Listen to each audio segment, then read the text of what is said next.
Good afternoon, everyone. Today we are going to elaborate seven social sins propounded by Gandhiji. Gandhiji has described that there are seven sins: social sins, commercial sins, sins in business, in trade and commerce, in actually Gandhiji meant in corporate social responsibility. This was part of CSR, in which Gandhiji has expressed his precious, noble, and sacrosanct views, which are indeed sacrosanct and precious. Nobody can deny that. There are seven social sins. We are going to elaborate one sin at a time and try to make some sense out of it. Gandhiji has said, politics without principles. Say, for example, you are a politician, you are a leader, prime minister, or president. If you don't have any kind of principles, like we have a living example of Trump, did not have any kind of principle. And because of that, you see what happened to American image, American economy. 5 lakh people dead because he was so rigid and he was so narcissist. He did not believe anything. He did not have any kind of, not even a scruple of principle, and that is why, in the prism of Gandhiji, in the eyes and in the parlance of Gandhiji, that kind of leader is not actually worth calling a leader. He is not worth the salt. Because leader, if he does not have, politician, if does not have any kind of principle, then he is not worth calling a politician or worth calling leader. So, if you don't have principle, you are not a leader. If you don't have principle, you are not a politician. When you enter in politics, you must have some kind of principle to actually adhere to your duties and responsibilities. Your principles are going to lead the nation, not you. Trump or Hitler, Mussolini, Hirohito. Lots of leaders were there in the past, lots of them in the present, and lots of them will be in future. If they don't have any kind of principle, then you see, these people are going to be harbinger of all kinds of devastation in the nation. National devastation, human devastation, economic devastation, all kinds of devastation, they are going to impose upon the nations just because they don't have any kind of principles. Point number 2, wealth without working for it.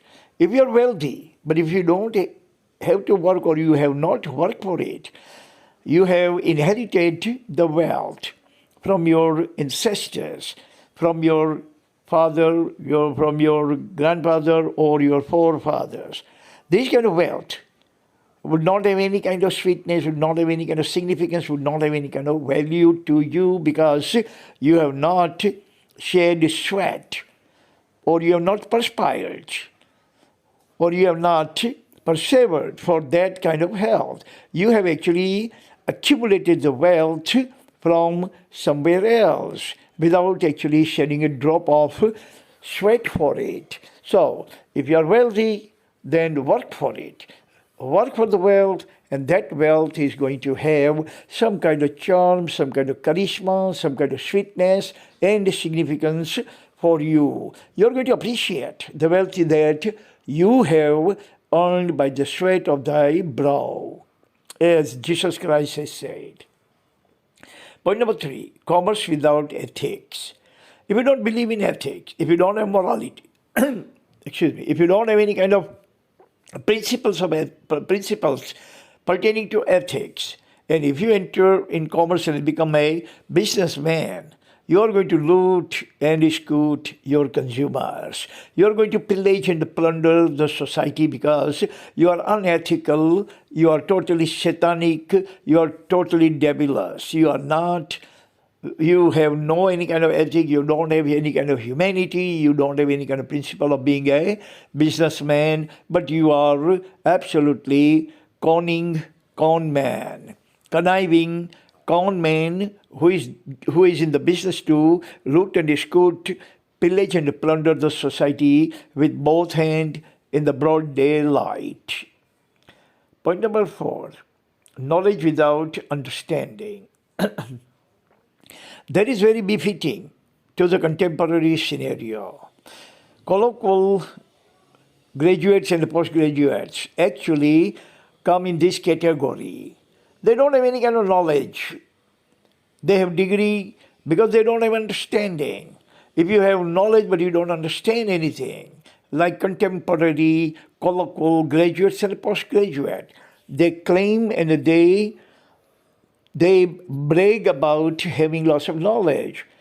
They will brag about being graduate and a postgraduate, and they would say that we are knowledgeable about this and about that, but don't have any kind of understanding about what knowledge they are talking about, what domain knowledge they have. They have no understanding about it. So according to Gandhiji, it is a social sin to have knowledge without any kind of understanding of knowledge. Because you don't have understanding means you are not going to tap your knowledge. You are not going to derive any kind of dividends, benefits, advantages out of your knowledge. Your knowledge is absolutely redundant knowledge, absolutely unsubstantial knowledge.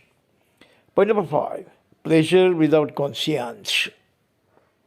For example, Mukesh Ambani spent millions of dollars on the marriage of his son.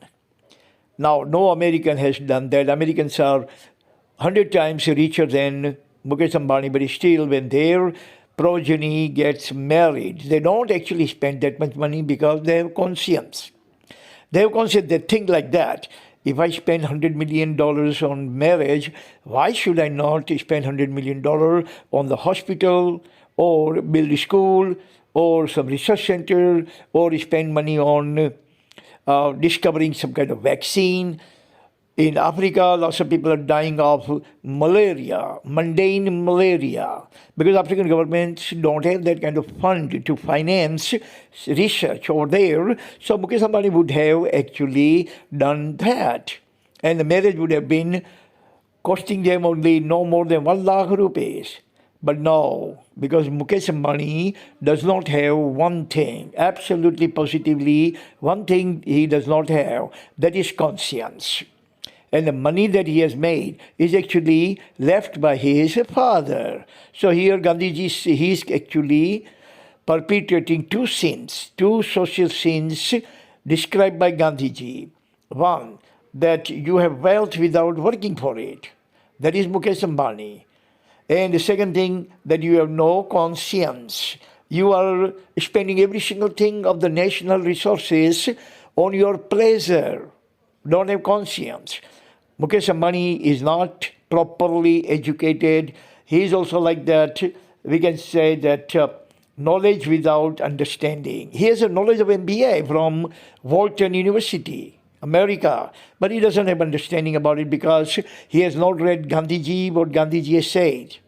Gandhiji has very categorically, very clearly, unequivocally said, quote, inverted commas, industrialists of the nations are only the custodian of the industry. Beautiful. Gandhiji, God bless you. Look, what he said, inverted comma, industrialists of the nations are merely custodian, caretaker of the industry. They are not the owner of industry. Who taught Mukesh Ambani who should be the idiotic, his icon or mentor to teach him that whatever money you make, that is yours and you can spend it foolishly, prodigally on mundane things like marriage, giving very bad example to 99.9% Indians who cannot spend even 1% of that. Point number 6, science without humanity. If you are developing the science, then you always remember humanity.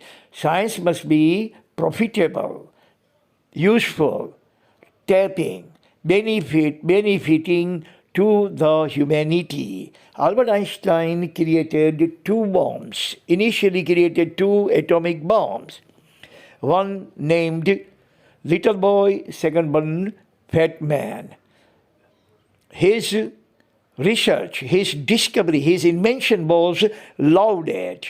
hailed by everyone on this planet. Everyone was giving him standing ovation for discovering, for inventing theory of relativity. But think, what theory of relativity brought? Theory of relativity means two bombs were dropped on Hiroshima and Nagasaki, killing 2 lakh plus people instantaneously, immediately. And still people are dying of the radiation fallouts.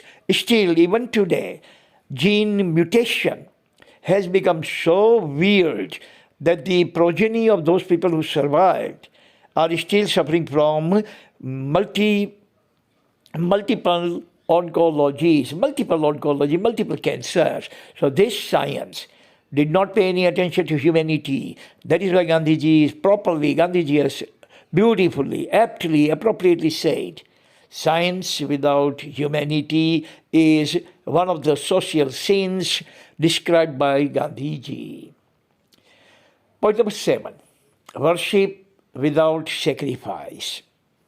Worship without sacrifice does not mean that you should actually grab a lamb or grab a goat and grab a buffalo and slaughter it. No, absolutely, positively, no. Someone who says that that's a sacrifice, he does not have even an iota of knowledge of religion. Sacrifice means you sacrifice your pleasure, you sacrifice your lust. Don't have lust in your mind. Don't have lust in your heart. Don't think bad about anything. Don't think about corruption. Don't think about plutocracy. Don't think about looting and pillaging and plundering anyone. Don't think about immorality. Don't think about promiscuity. Don't think about,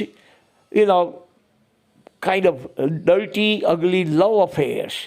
Don't think about premarital sex. These are the kind of sacrifice every religion means, and Gandhiji has elaborated. Sacrifice means you can say, all right, I had 1 lakh rupees of corruption this week, so I'm going to sacrifice, 1 lamb for 5,000 rupees, and God has said the sacrifice. No, that sacrifice God doesn't say. God says that first sacrifice your dirty habit, your immoral habit of corruption, immoral habit of looting someone, immoral habit of grabbing someone's property, borrowing the money and don't pay. These kinds of, or you are profiteering, you are a businessman and make lots of profit. You are a doctor and you charge outrageously to the patient. You don't care about the patient and they push him to the death and get lots of money performing a small, tiny, weeny 1 hour operation, charging 5 lakh rupees. That is monstrous personality. Gandhiji has said, drop your monstrous personality, immoral personality, satanic personality, devilish personality, become human, angelical personality, that then your worship will be accepted by God. So these are the 7 social sins described by no other but our own Father of the nation. God bless him for giving such a precious wisdom and knowledge both. Thank you very much for listening. Talk to you tomorrow about something else. Until then, thank you very much. You must be wondering that why one day article and a one day video, but look, my institute is open. I am busy from 8 in the morning till 1, 4 in the evening to around 8:30. I have time only for one thing. Don't have time to do both the things simultaneously. So I'm going to write one article one day. Second day will be video. If you enjoy it, keep enjoying. If you don't enjoy it, don't bother yourself. Because knowledge is not for everyone. You remember. Knowledge is for creative minds. Knowledge is given by God. If God is going to say, Tathastu, you're going to get the knowledge. Otherwise, you are social donkey. In Islam, Allah says, kun fayakun. When He says kun, you are going to get knowledge. Otherwise, social burden of beast. We are going to have burden of earning money and making roti and making chapati and earning bread and butter, like a dog is actually earning bones all day long, we will be also chasing after chapati. Knowledge, God giveth knowledge. Only God giveth.